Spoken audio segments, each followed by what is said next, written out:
Tonight on 3 News, as new pictures from the Kabul hotel emerge, John Key won't rule out our SAS soldiers were victims of friendly fire.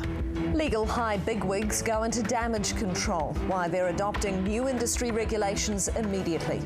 They're the forgotten victims of the Christchurch quake. Now many more dogs will be able to find new homes. And how a boxing match is transforming Michael Laws and Ken Mayer into the lawmaker and the H-bomb.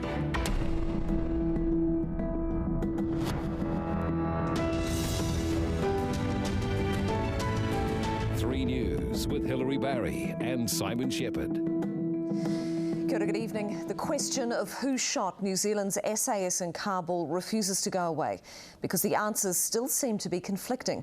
John Key says he can't rule out that there was friendly fire, but calls it unlikely. Still, the industry's come up with new restrictions before the government.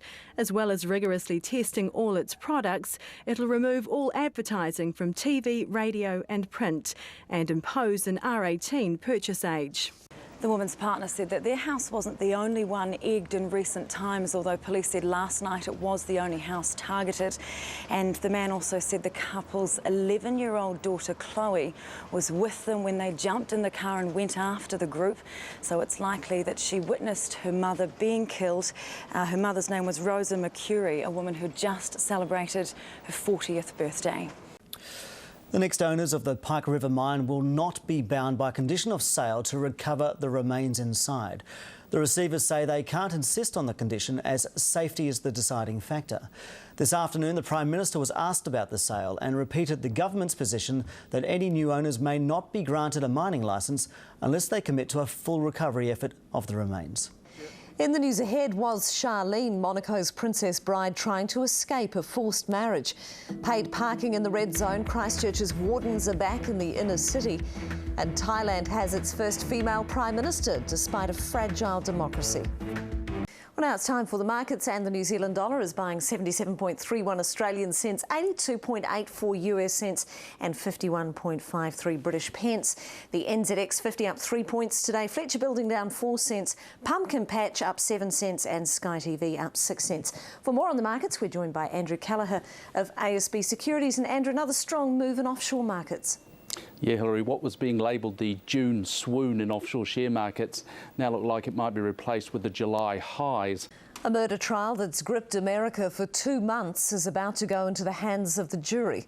Casey Anthony, a 25-year-old single mother accused of murdering her 2-year-old daughter, could face the death penalty if convicted. Troy Roberts of CBS reports. Everyone, when Miss Trey was telling the kids about it, they were just like, oh. Well, Hamish was next with sport, and Novak Djokovic confirms his #1 ranking. Yeah, too good for the defending champion, cleaning up Rafael Nadal in 4 sets, and we have all the action and reaction as the Serb big gun tastes success and the grass at Wimbledon for the first time. Also ahead, over 113,000 kilometres on the old travel clock. We look at the Crusaders' amazing road show ahead of the Super 15. Julian Dean becomes just the second Kiwi to get a podium finish at the Tour de France. And how's this? An unusual handball incident at the Women's Football World Cup could cost the referee their job. Great stuff, right? The Crusaders' 2011 roadshow has clocked up well over 100,000 kilometres. That's almost 3 times around the world. From Timaru to London, they've played at 12 different venues, always leaving behind their families in earthquake-torn Christchurch, but always taking it in their stride. But as Jim Kays reports, they'd like a return to some sort of normality. This call didn't have a bearing on the outcome. The Matildas going on to win 3-2. The sort of thing you do in standard 4 when you were losing. You picked up the ball and went home. There you go, that's our score. I can't believe they're called the Matildas. The Matildas? Yeah, now. Really taking it seriously. They're our Australian cousins. Mike's next to tell us what the fine weather from last week is being replaced with this week. New Zealand's strongest wind gust was 250 kilometres per hour. The strongest in the world was 372. G'day there. You like the new backdrop? Nice, isn't it? All sorts of different pictures of us from out of space, actually, which is appropriate because there's all sorts of different weather on the way in this week. In fact, it started clagging up at both ends of the country. We'll see on the sat map today. Wet tonight, we'll see. There we go. And then just a mix of fine spells and showers tomorrow, but you'll want the coat as much for the brisk sou'westers whipping those few showers across See, notice a new blue as well. It's the little things that you notice with the new graphics. And then on Friday, conditions ease a bit. Still cold showers from the west. It's finest in the east. So a bit of an unsettled week on the way ahead. The cool, windy conditions, that's what you'll notice the most. Simon and Hilary. Thanks very much, Mike. Now a summary of tonight's top stories. John Key says he can't rule out that the injured Kiwi SAS soldiers were victims of friendly fire, but it's unlikely. The Prime Minister's also rejected claims that the Afghan government has apologised for the incident last week. New pictures show the scale of destruction in the hotel at the centre of the Taliban attack. The big players in New Zealand's legal highs industry have gone into damage control today, adopting new industry regulations. It follows 2 brands of synthetic cannabis being pulled off shelves after they were found to contain a powerful sedative.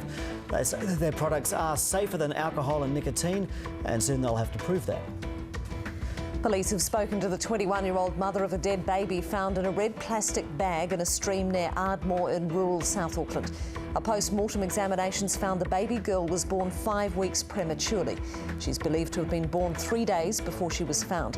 Police say circumstances surrounding the death remain unclear. And that is today's News on 3. I'm Hilary Barry. And I'm Simon Shepherd, and now it's Campbell Live.